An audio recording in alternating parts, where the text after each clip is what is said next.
నల్గొండ జిల్లాలో రేవంత్ సభ utter flop అయింది. ఒకవైపు సీఎం ప్రసంగిస్తుంటే సభలో కుర్చీలన్నీ ఖాళీగా దర్శనమిచ్చాయి. దీనికి తోడు జిల్లాలో కాంగ్రెస్ నేతల మధ్య విభేదాలు మరోసారి భగ్గుమన్నాయి. జిల్లాలో సీఎం సభ జరిగితే ఎమ్మెల్యే రాజగోపాల్ రెడ్డి హాజరు కాలేదు. పైగా ఆయన అనుచరులను పోలీసులు ముందస్తు అరెస్ట్ చేశారు. డీసీసీ అధ్యక్షుడిని వేదికపైకి కోమటిరెడ్డి రానివ్వలేదు. యాడ్స్లో ఫోటో లేదంటూ గుత్తా సుఖేందర్ రెడ్డి సీరియస్ అయ్యాడు. మున్సిపల్ మాజీ చైర్మన్ను సెక్యూరిటీ తోసేశారు.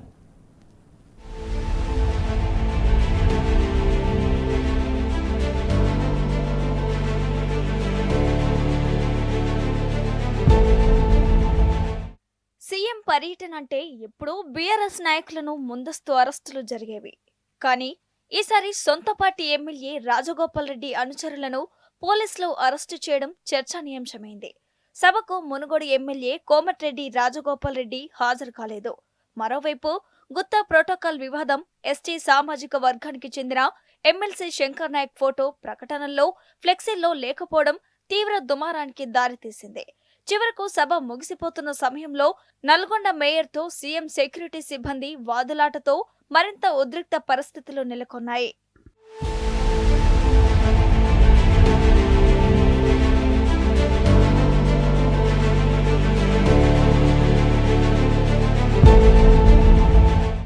నల్గొండ జిల్లాలో మంత్రి కోమటిరెడ్డి వెంకటరెడ్డి నిర్వహించిన సీఎం సభ వెలవెలబోయింది. జిల్లాలో కాంగ్రెస్ నేతలంతా ఎవరికి వారే అన్నట్లుగా ఉండటంతో జన సమీకరణ కూడా చేయలేకపోయారు. వచ్చిన జనం కూడా సీఎం మాట్లాడకముందే వెనుదిరగడంతో సభ పూర్తిగా అట్టర్ ఫ్లాప్ అయింది. జనం లేక కంగుతిన్న రేవంత్ ఆవేశంతో ప్రసంగం ముగించి మమ అనిపించాడు. జిల్లాలో 2 మంత్రులున్నా సభను సక్సెస్ చేయలేకపోవడం వెనుక పార్టీ పరిస్థితికి అద్దం పడుతుందని కాంగ్రెస్ లో అంతర్గతంగా చర్చించుకుంటున్నారు.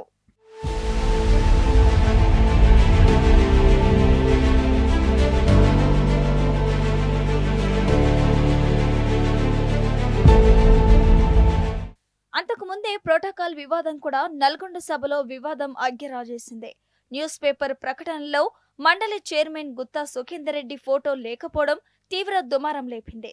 మంత్రి కోమటిరెడ్డి కనుసన్నల్లోనే ఇదంతా జరిగినట్లు గుత్తా అభిమానులు ఆగ్రహం వ్యక్తం చేశారు. అధికారులపై గుత్తా సీరియస్ అవడం, నోటీసులు జారీ చేస్తామనడం చర్చనీయాంశంగా మారింది. దీంతో సీఎంఓ రంగంలోకి హెలికాప్టర్లో సీఎంతో పాటు గుత్తాను కూడా నల్గొండ సభకు తీసుకువచ్చి వివాదాన్ని చక్కదిద్దే ప్రయత్నం చేసింది. ఇక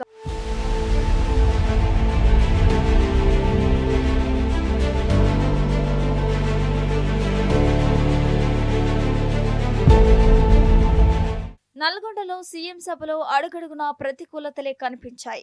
ఖాళీ కుర్చీల దర్శనం, ప్రోటోకాల్ లొల్లి, ఎమ్మెల్యే రాజగోపాల్ రెడ్డి గైర్హాజర్, వేదికపైకి రాకుండా డీసీసీ అధ్యక్షుడిని అడ్డుకోవడం, వీటన్నింటికి తోడు చివరగా సభ ప్రాంగణంలో పలువురు నేతలు బాహాబాహీకి దిగడం, కాంగ్రెస్ నాయకుడు మాజీ మేయర్ బుర్రి శ్రీనివాస్ రెడ్డిని, పలువురు లీడర్లను సీఎం సెక్యూరిటీ తోసేయడం, వాళ్ళంతా సెక్యూరిటీ సిబ్బందితో వాదులాటకు దిగడం సభ నిర్వహణంతా రచ్చరచ్చకు దారితీసింది. ఇదంతా చూస్తుంటే ఇప్పటికే ఇచ్చిన హామీలు ఎగ్గొట్టి అబాసపాలవుతున్న కాంగ్రెస్, దీనికి తోడు ఇప్పుడు నేతల మధ్య విభేదాలు చూసి ప్రజలు మరింత చీదరించుకుంటున్నారు.